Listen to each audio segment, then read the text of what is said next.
First time ஈவியில் long drive போகிறோம். வீட்டிலேருந்து start பண்ணும்போது பார்த்தீங்கன்னா 93% பேட்டரியில் நான் ஸ்டார்ட் பண்ணுறேன். 407 கிலோமீட்டர்ஸ் ரேஞ்ச் காட்டுது. அதே மாதிரி ட்ரிப் பியை நான் 0 பண்ணிக்கிட்டேன். ஈவியில் இதுதான் எங்களோட ஃபஸ்ட்டு லாங் ட்ரைவ். பேட்ரி எவ்வளோ இருக்குது என்னன்றதெல்லாம் நான் காமிச்சிருப்பேன். பார்த்தீங்கன்னா நாங்கள் 2 அடல்ட்டு, ஒரு கிட்டு, 2 ஸ்மால் பேகு. இதுதான் எங்களோட லக்கேஜு. டயர் ப்ரெஷர் 4 வீலுமே 36. ஸோ இது வண்டி எடுக்கும்போது எவ்வளோ காமிச்சதுன்னு பார்த்துருப்பீங்க. ஸோ அதே சார்ஜில் சென்னை ரீச் பண்ண முடியுதா, இல்லை நடுவில் ஏதாவது சார்ஜ் போடுற மாதிரி இருக்கா, ப்ளஸ் வண்டியோட கம்ஃபர்ட் எப்படி இருக்குது, லாங் ட்ரைவுக்கு ட்ரைவ் பண்ண எப்படி இருக்குது, அது எல்லாத்தையுமே இந்த வீடியோவில் நம்ம பார்க்கலாம். 100 கிலோமீட்டர்ஸ் நம்ம ட்ராவல் பண்ணியாச்சு. டோட்டலாக 1 hour 28 minutes ஆகிருக்கு. ஆவரேஜ் ஸ்பீடு பார்த்தா 69. பர் கிலோவாட்டுக்கு பார்த்தீங்கன்னா 6.3 கிலோமீட்டர்ஸ் இன்க்ரீஸ் ஆகிருக்கு. அதே மாதிரி ஏசி நான் 22ல் வச்சு ஃபேன் ஸ்பீடு 3ல் வச்சுருந்தேன் ஸ்டார்ட் பண்ணுறப்போ. இப்போ 24க்கு மாற்றிட்டேன், ஏன்னா கூலிங் பயங்கரமாக இருந்துச்சுன்றதுனால. ஃபேன் ஸ்பீடு 3லேயே தான் இருக்குது. இதில் இந்த அளவுக்கு மைலேஜ் கொடுத்துருக்கு. பேட்ரி பர்சன்டேஜ் பார்த்தா 70 இருக்குது. 336 கிலோமீட்டர் போகும்னு சொல்லி காட்டுது. எனக்கு ரீச் ஆகிற டெஸ்டினேஷன்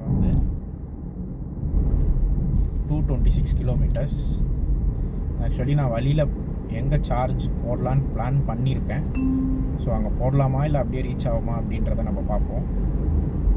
அதே மாதிரி இந்த ரேஞ்சு இப்போ இதில் 336ன்னு காட்டுதா, அதே மொபைலில் போயிட்டு ஆப்பில் செக் பண்ணும்போது ரேஞ்சு இன்னும் அதிகமாக காட்டுது. இதில் எதுவும் உண்மைன்னு தெரில.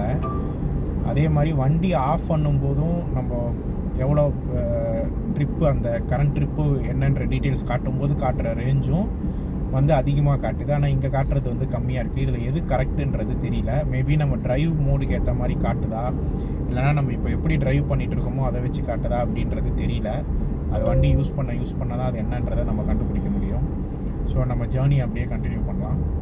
உளுந்தூர்பேட்டை டோல் ஜாம் ஆகி நின்றுட்டுருக்கு. ஏன்னு தெரில. அந்த சைடு இருக்க வண்டியெல்லாம் ரிவர்ஸில் வாங்கினாங்க. அதனால தான் நான் அது ஜாம் ஆகுதுன்னு இந்த சைடு வந்தேன். இப்போ இது ஜாம் ஆகி நிற்கிது, அங்கெல்லாம் போகுது ஃப்ரீயாக. இப்போ பார்த்தீங்கன்னா 1 hour 55 minutes நம்ம ட்ரைவ் பண்ணியிருக்கோம். 134.3 kilometres. Average speed 70 kilometre. Per கிலோவாட்டுக்கு 6.4.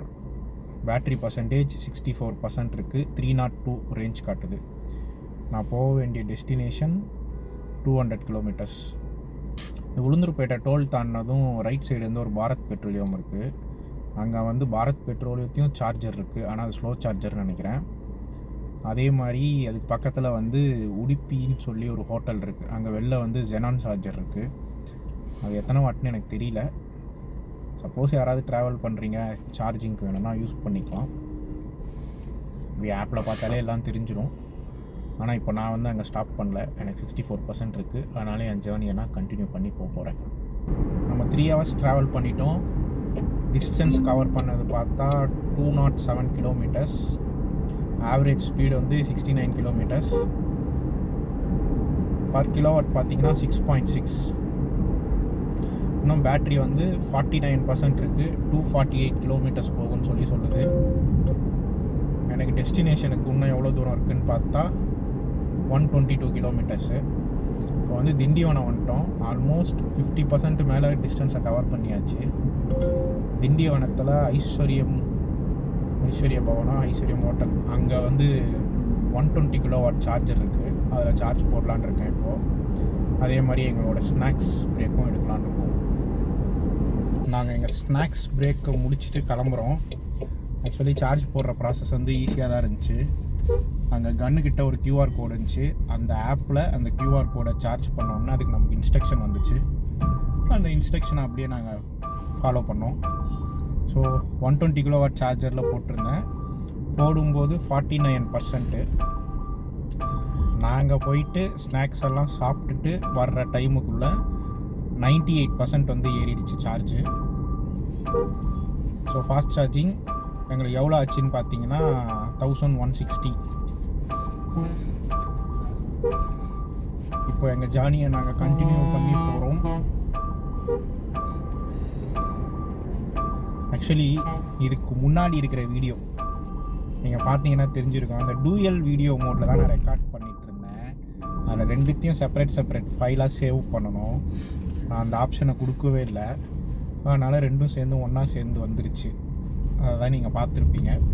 இப்போ வந்து நான் தனித்தனியாக ரெக்கார்ட் பண்ணுறேன்.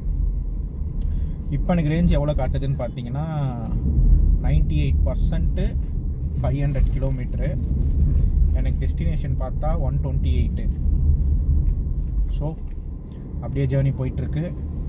இதுவரையும் இந்த வண்டியோட எக்ஸ்பீரியன்ஸ் அப்படின்னா எல்லாமே நல்லா தான் இருக்குது. சீட் கம்ஃபர்ட்டும் நல்லாயிருக்கு. ஆக்சுவலி 700க்கும் இதுவும் வந்து ஆல்மோஸ்ட் சேம் தான். ஆனால் ஒரு விஷயம் என்னென்னா, சீட்லேருந்து ஃப்ளோருக்கு இருக்கிற ஹைட்டு வந்து இதில் வந்து ஷார்ட்டு. ஏன்னா கீழே வந்து பேட்டரி பேக்கேஜ் வச்சுருக்காங்கன்றனால அந்த ஹைட்டு வந்து டிஃப்ரென்ஸ் இருக்குது. நான் வண்டி லான்ச் ஆன புதுசில் உட்காந்தப்போ எனக்கு அன்ஈஸியாக ஃபீல் ஆச்சு. ஆனால் அதுக்கப்புறமா டெஸ்ட் ட்ரைவ்லாம் பண்ணும்போது ப்ராப்பர் செட்டிங்கில் வச்சு உட்காரும்போது கம்ஃபர்டபுளாக தான் இருந்துச்சு. டிரைவிங்கும் நல்லாயிருக்கு. ஸ்பீடு வந்து போகிறது தெரியவே இல்லை. மேக்ஸிமமாக 113 115 வரையும் நான் போனேன். அதுக்கு மேலே நான் போகல. பிரேக்கிங்கும் சூப்பராக இருக்குது. நான் லெவல் 2 ரீஜென்ரேஷனில் வச்சு ஓட்டிகிட்ருக்கேன். அதனால் ஈஸியாக இருக்குது எனக்கு ஓட்டுறதுக்கு.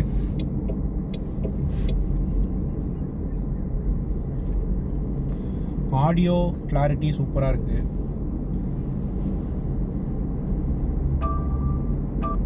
எல்லாமே நல்லாயிருக்கு இந்த வண்டியில். இதுவரையும் எதுவுமே எனக்கு வந்து டிஸப்பாயின்மெண்ட் பண்ணுற மாதிரி இல்லை. பட்டு ஒரே ஒரு லாங் டிரைவை வச்சு டிசைட் பண்ண முடியாது. இதுவரையும் வண்டியை நான் 600 கிலோமீட்டர்ஸ் தான் ஓட்டியிருக்கேன். ஸோ ஓட்ட தான் இன்னும் இதில் என்ன நெகட்டிவாக இருக்குது, இல்லை எது நமக்கு வந்து ரொம்ப கஷ்டமாக இருக்குது லேர்ன் பண்ணுறதுக்கு அப்படின்றதெல்லாம் தெரியும். As of now everything is good. Journey அப்படியே கண்டினியூ பண்ணுறோம். ஸோ இனிமேல் இருட்டாயிடும். ஸோ அதனால் வீடியோ எடுக்கிறது கஷ்டம்தான். நான் போயிட்டு ரீச் ஆனதுக்கப்புறமா அங்கே எவ்வளோ சார்ஜ் இருக்குது என்ன ஏதுன்றது எல்லாத்தையும் நான் அப்டேட் பண்ணுறேன். நல்லா ஒரு ஃப்ளோவில் டிரைவிங் போயிட்டு இருந்துச்சு. நடுவில் பார்த்தா சரியான டிராஃபிக்கு. மேப்பில் பார்த்தீங்கன்னா தெரியும் எவ்வளோ டிராஃபிக்னு. திருப்பி அதுக்கப்புறமா கொஞ்சம் தூரம் கழித்து முன்னோட டிராஃபிக் ப்ளஸ் மழையும் வேறு பெஞ்சிச்சு. நல்லா மழை பெஞ்சிச்சு.